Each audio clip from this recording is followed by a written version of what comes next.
Parshas Tzitzit in this week's Parsha. So we put on every day. It'd be nice if we had a new insight into what the mitzvah of Tzitzit is. Okay?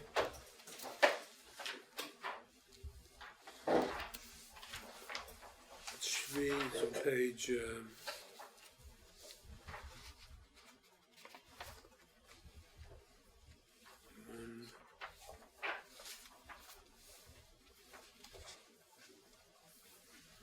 186. Sentence 37. Hashem said to Moshe, saying, "Speak to the Jewish people and say to them, they should make for themselves tzitzis on the corner of their garments. The doros are for all generations. The nosnot tzitzis hakanaf, and on the corner of the garment,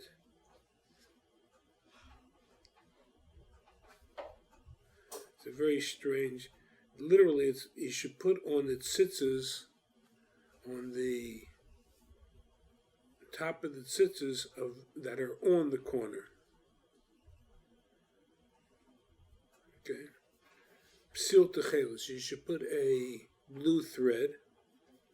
V'hoya lachem litzitzis, and then it will be for you for tzitzis. Re'isa moso, and you will see it. U'zachartem is called mitzvahs Hashem v'asisam oso, and you remember all the mitzvahs of Hashem. V'lo sosur achrei levavchem, you will not follow your heart, which is idolatry. V'achrei einechem, after your eyes, which is adultery.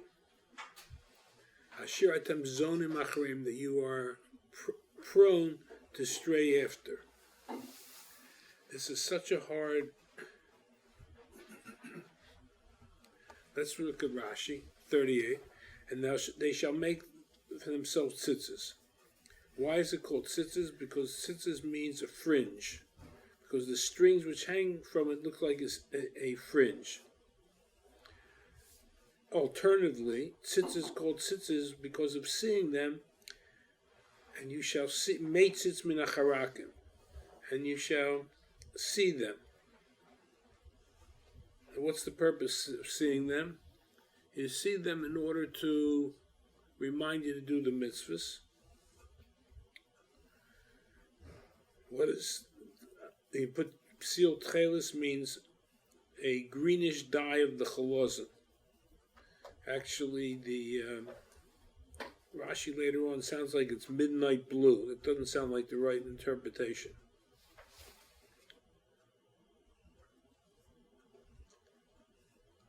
Okay. All right.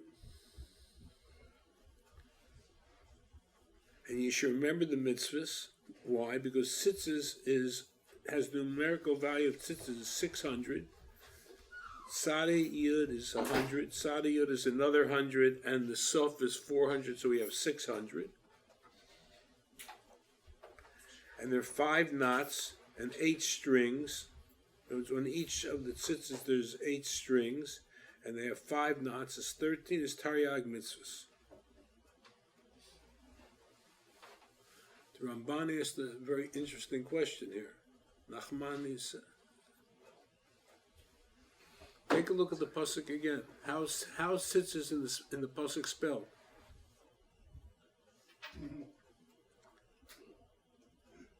Tzitzis only has 1 yud, so it's 590. It's 590.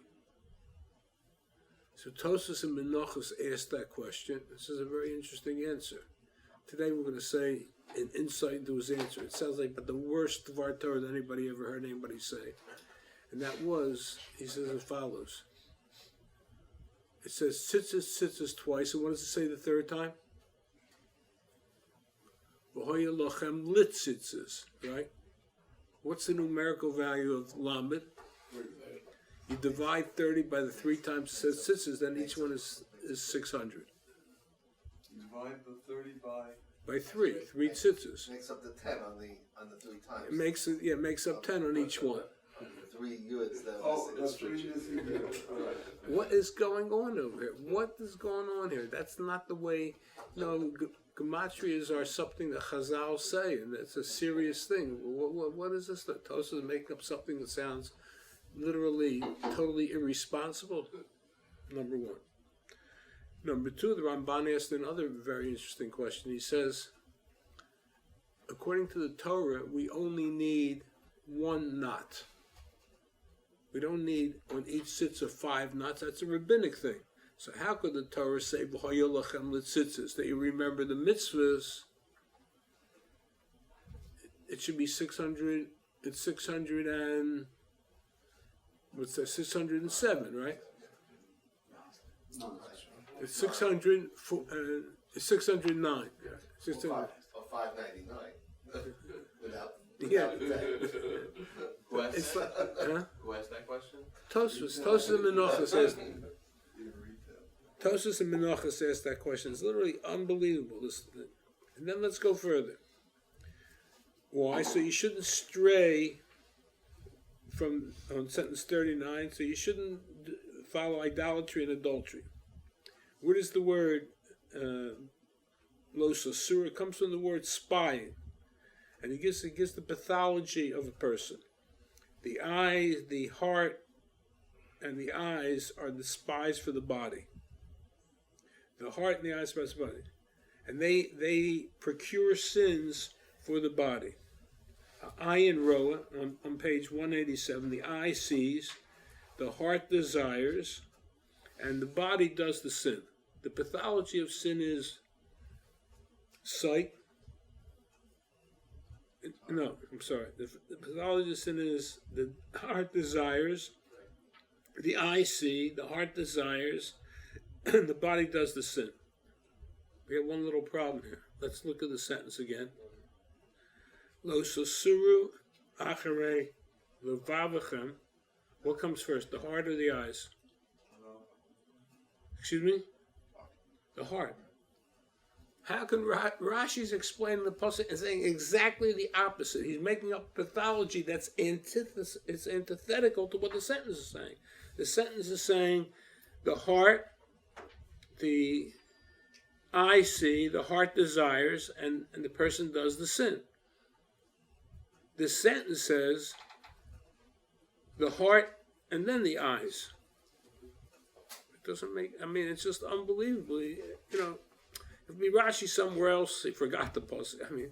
Can't say that either on Rashi, obviously, but you can't say he's translating the pasuk wrong. He's literally saying the opposite, explaining the pasuk. He's saying exactly the opposite of what the pasuk's saying. He's telling you the pathology of sin is sight, heart, doing.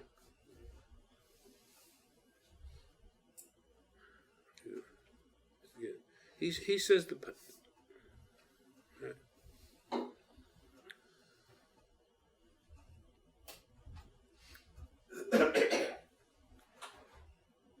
whole thing is just unbelievable here.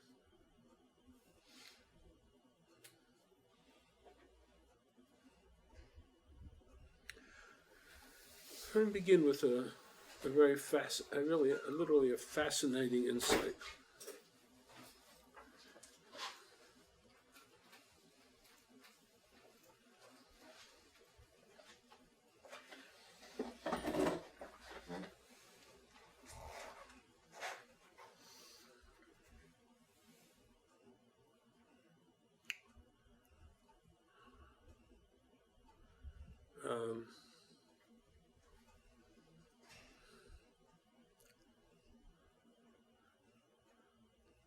What color shirt is Dr. Fox wearing? I knew you were going to call me out on this one. What? I knew you were going to call me out on this one. What color shirt is Eliezer Fox? You don't know what I was talking about. In case you don't know, we're talking about Dr. Fox, Eliezer Fox. No, I'm pointing out like this. How many times do you see a person, you spoke to him for an hour, he walks away, what color shirt was he wearing? If he's a Yeshiva guy, he's wearing a white shirt, probably. Probably. Now today also that's not a given, right? How many people do you talk to 2 hours and you don't know whether they wear glasses or not, unless they take off the glasses and chew on them, right?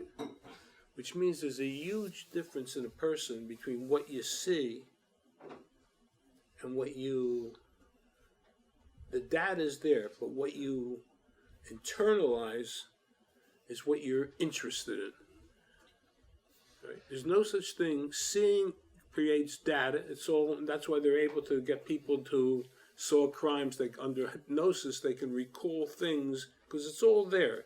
But they have it didn't really register because it wasn't important to them. But if it's important to a person, then and now that became important, they're able to through hypnosis get them to recall things that he said. Well, I don't remember anything. And then they can figure it out. Or in a trauma incident, because there's a databasis in the mind, but besides the databasis in the mind, I only really access what's important to me.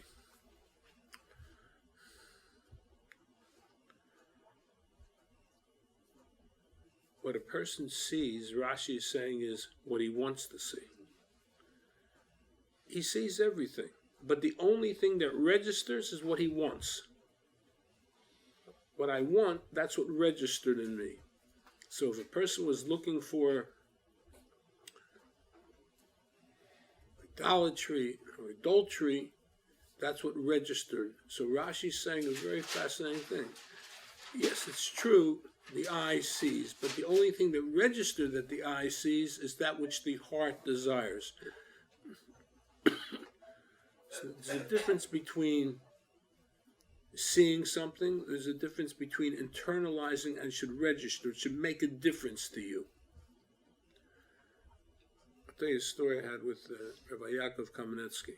With Shmuel Kamenetsky. I was at one of the dinners, I think it was a Torah Masorah dinner. I was there, and it was a Shabbos. I'm sitting at the head table he's at the end, and I'm next to him, and there's 2 other Yeshivas next to me, and I'm very friendly with him. And in the morning, the waitress comes by, and I'm very nice to waitresses. Thank you so much.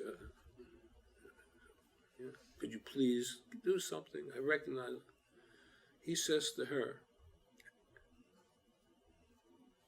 "Where'd the glasses you were wearing last night?"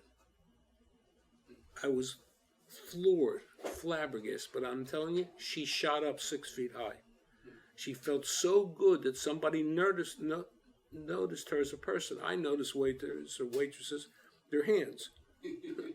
By the way, that's also madreg. I don't think that's not a madreg. I don't think it came down from heaven. And I noticed there's a person delivering it. That's true. But he said, and I'm telling you, I can never. He sees the other person every single time. I'm from Philadelphia. He knows my family since the 50s. Every time I would see him, 30 years later, in New York, anytime he come down, the first question he asked me, "How are your mother and father?" The first question. He was always thinking about you and other people. And he's still like that today. It's unbelievable. In my opinion, that's a legitimate gadol, because he's really, the word gadol means to empower people. That's what the word gadol means. He empowers people. And so when the Torah says what you're doing, what registers, which means what's important to you. So what's important to you is depending on what your inclinations are. The question, though, still becomes a very meaningful question. That is, okay, I mean, is there anybody who doesn't know that idolatry and adultery is forbidden? Everybody knows. So what do we need a reminder that idolatry and adultery is forbidden? That doesn't really make much sense at all. It's not like, I forgot that it was Shabbos, or I forgot that turning maybe this something that I'm not allowed to do on Shabbos. I forgot that. But they're talking about idolatry and adultery. They're from the 3, 2 of the 3 most serious, heinous sins. So what is there not to, what am I forgetting that I have to, the Montiskeri, so you should remember? think that there's a fascinating thing here. Go to last week's. It's two Rashis. I want you to take a look at this Rashi.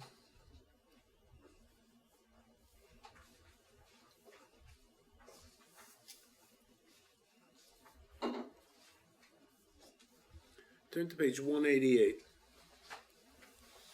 Right before sentence 38 in Rashi, there's 4 lines up. You see the word tzitzis?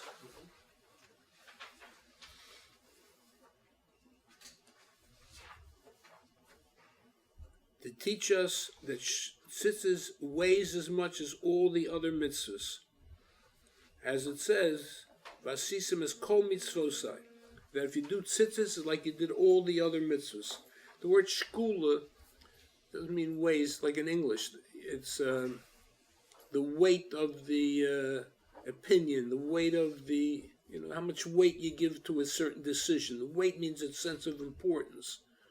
It's interesting, the word kavod in Hebrew, to honor somebody, is the exact same word as weight, which means you're also how much, he's a heavyweight. It could be a boxer, but that's a person who's an accomplished person in his field. He's a heavyweight, right?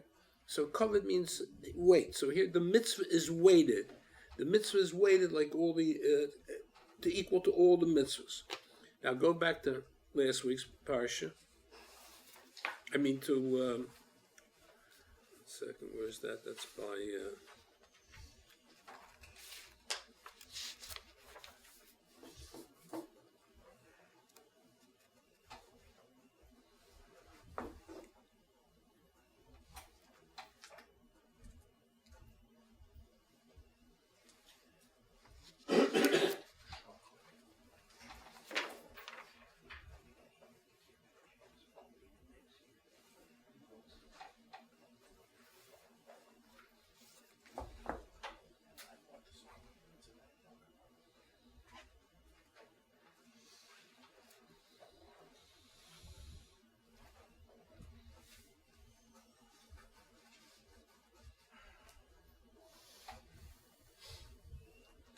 Take a look on page 181. There's another example in the Torah, a different place, but that's good enough.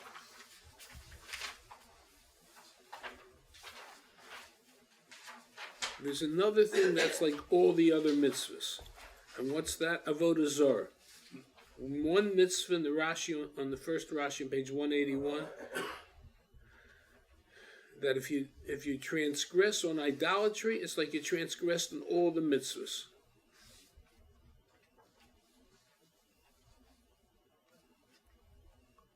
You can't have two things that are, and it says by bris milah also, shkula bris milah keneged kol mitzvahs.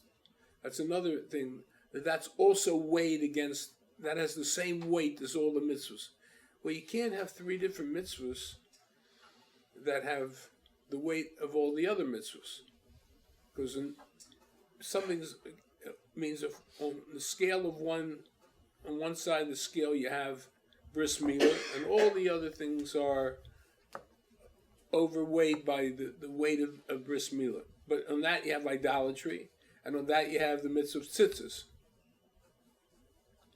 I mean, if bris milah has the weight, then it can't be tzitzis. So it seems to be an unbelievable problem here.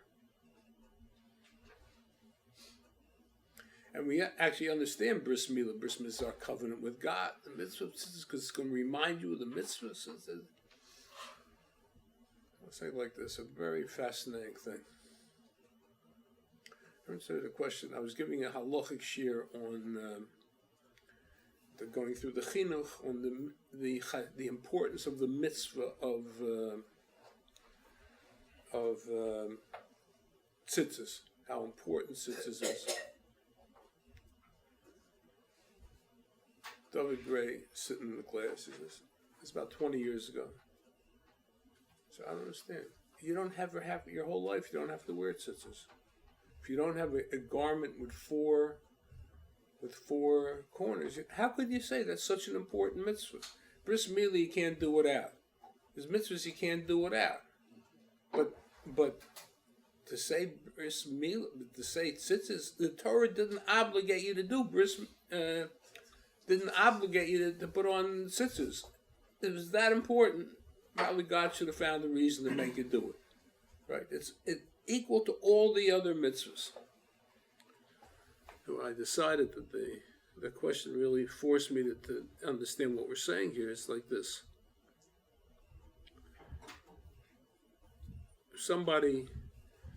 Somebody's wife says, don't forget to pick up the cleaning today. It's Erev Shabbos, please, I can't go. You pick up the dry cleaning. Oh, I'm wearing a white shirt. Oh, I'll remind me. Would that be, I'm wearing a watch. Would that be a reminder to me? I wear a watch every day, right? Right? I mean, if it'd be marks, I would probably make a mark on my body. What am I? Oh, marks, right? We do have things that we associate, right? Or don't forget to get the oil change. So I use Little Red Wagon. So I put a red bindle on, red string. Oh, red. What this red string? Oh, Little Red Wagon, right? Yeah, the person makes his own signs to create associations for himself. The whole idea of tzitzis is that you're making the association. It's not that the mitzvah intrinsically. I mean, somebody could say some hocus pocus that, there's something, if you put a pair of tzitzis, you become transformed and all of a sudden you'll be, more dedicated to a mitzvah. That to me could be. I'm not going to go there. That's not the way I learn, and I don't believe anybody should learn like that. Nobody knows what's going on in Shemayim. You put the pair of scissors, right away you're going to do the mitzvahs. You're going to be motivated to do all the mitzvahs. There would have to be something hocus pocus in the garment that's going to do that. It's not that at all. It's that you're making a commitment. And in order to make a commitment, you're creating your own reminder. It's not just reminding you to do it, committing yourself to do it. There's two things. I'm reminding myself I have to go do this. The reminder to do something is commitment to do something. What am I putting reminder? Because I want to go to Little Red Wagon and get an oil change. I want to pick up the cleaning. I want to do that. And therefore I'm putting it's to strengthen my commitment. My wife says pick it up, and I really would like to get to take care of the car for her. So therefore I put a red thing. It's easier for her Erev Shabbos that I pick up she has work to do at home. I want to pick up the cleaning. So I make a sign that I will be able to enforce what I want to do. That's exactly what I'm doing. So it's actually a commitment to do. The shkula means it's weighed against all the mitzvahs because I am making commitment to do all the mitzvahs.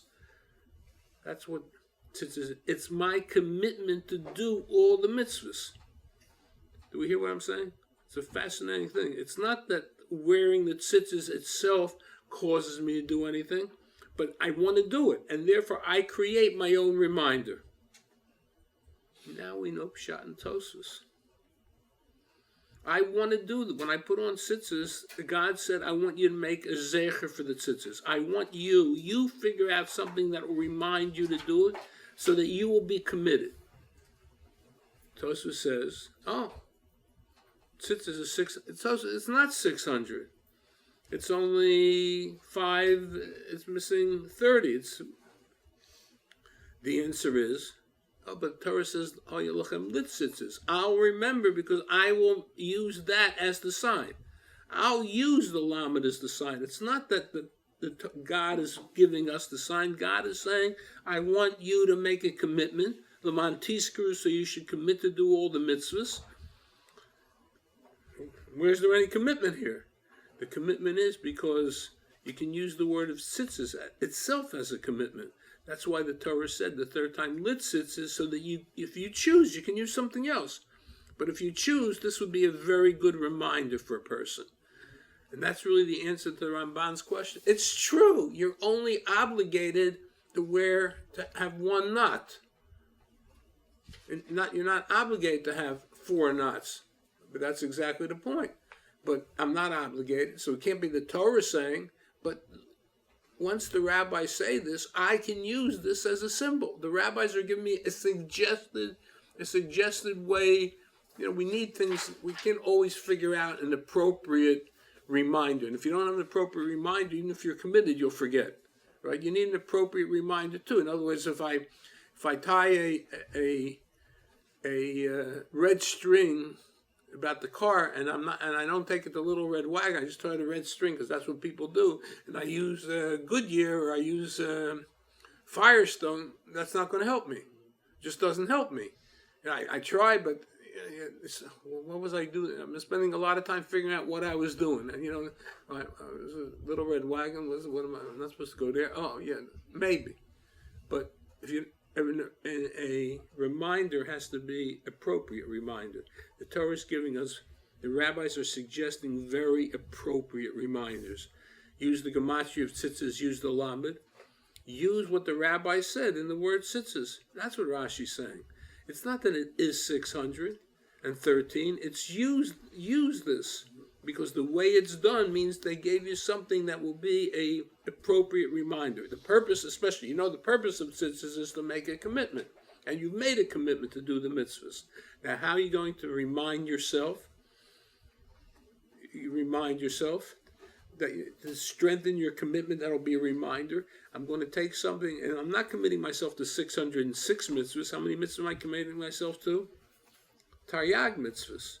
So therefore, what am I committing myself? I'm committing to 50 mitzvahs, to 10 mitzvahs, 1 mitzvah. So I take something that can be a reminder for 613. The whole idea is we're talking about how to create in ourselves reminders so that I'll be able to do what I have to do. That's it's a very valuable tool in dealing with people and dealing with myself. It's not enough to make a commitment to anything. A commitment needs a reminder about my commitment. If I don't have a reminder about my commitment, that's not really a healthy commitment. A commitment needs, I have to remind myself I made a commitment. If I don't remind myself I made a commitment, the commitment doesn't last. Let me tell you another place where there's a similar thing. The Torah says, whoever has a problem and sees a sota's body imploding, you should make yourself a nazir, because it's a message from God that you have a problem. God, if you would have come a minute later to the Beis Hamikdash or a minute earlier, you wouldn't have seen it. Now you walk up there and her body's imploding, means God is telling you you have a drinking problem, because drinking brings a person to licentiousness. Okay, so what did God say? 30 days, make yourself a nazir. Anybody who's ever been involved with anybody who has an addiction, and you got a drinking problem, it doesn't work 30 days. Not only doesn't it work for 30 days, the 12 steps says that you can never fix yourself up. The Torah disagrees with that fundamentally, but certainly 30 days, everybody agrees, is ridiculous. 30 days is, sometimes you just don't drink for 30 days anyway. The Yeshiva in Baltimore used to say, every Yeshiva bocher is a nazir. Doesn't drink wine for 30 days, drink wine. He doesn't take a haircut for 30 days. That was his punchline, I'm talking about in the days when, I went to Baltimore and every 2 weeks people got haircuts, except for Yeshiva guys. It was once a month.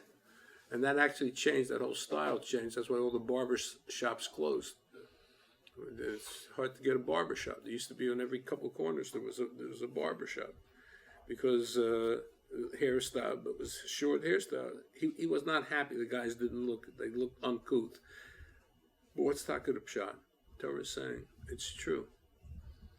30 days is nothing. But you know what? If you saw this and you made a reminder, you made a commitment that I'm not going to drink wine, then what do you remember? You remember that you got a problem and that you're committed to fixing it. You remember that you saw the sota, you have that image in front of your eyes, and you remember you made a commitment not to keep away from licentiousness, and therefore that commitment will last. How long it'll last, that's another discussion. But the Torah wants us to make commitments, but we need things to remind us of our commitments. When we have a problem, the worst thing is not to admit to a problem. If you don't admit to a problem, you don't have a problem.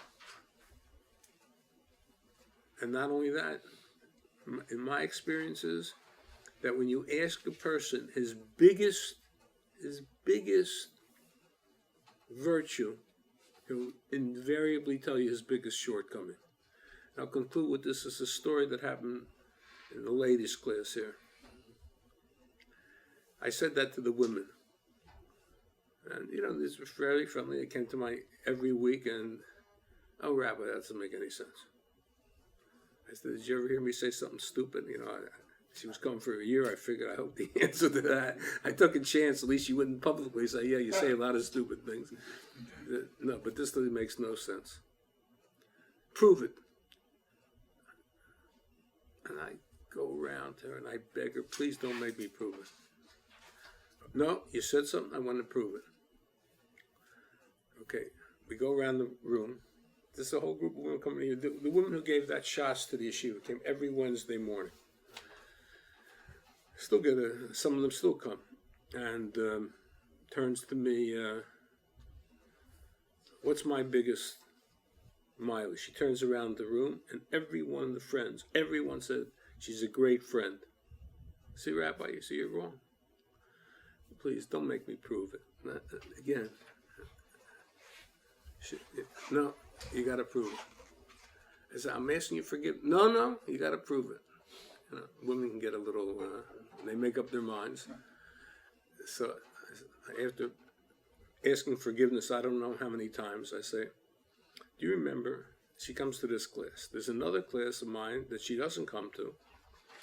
And I said, why don't you come? I know you like the classes. She speaks up. So she tells me somebody else is in the class. What does that mean? Somebody else is sitting in the classroom? So where? I never heard of somebody doesn't go to the classroom because somebody else is in the same class. I mean, Dr. Fox was thinking not a religious enough class, but other than him, I never heard anybody.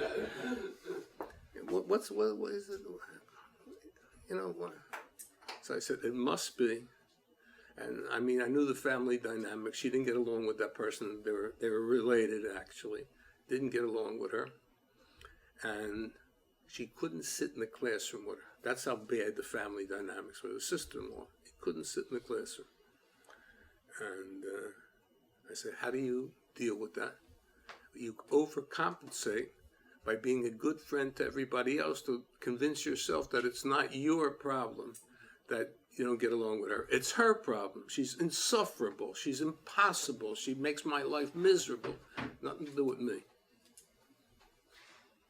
I mean, I knew this was going to happen. Probably for 25 years, she didn't come to class again.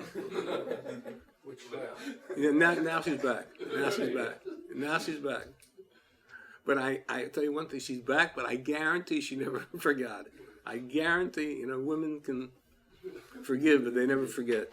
I guarantee she never forgot that, and she still doesn't forget it. But we're very good friends. I was always good friends with her, and good friends with her husband. Huh? She's overcompensating. She overcompensates. No, she said we're very good friends, so I said she's overcompensating. No, we were good friends before the whole thing started. Yeah.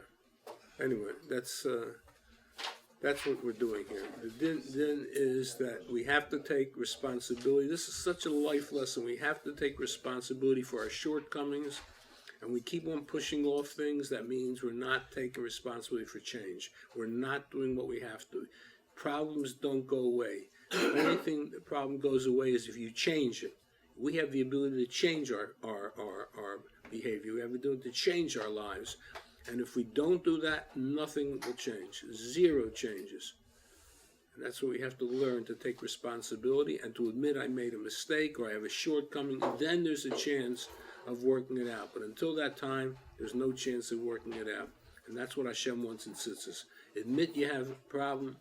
Admit that you have desires and lusts and everything, and you're only interested in your database, holding things which are important to you. If you have that, then you'll be fine. If you don't have that, that commitment's not worth anything. Everybody should have a great Shabbos.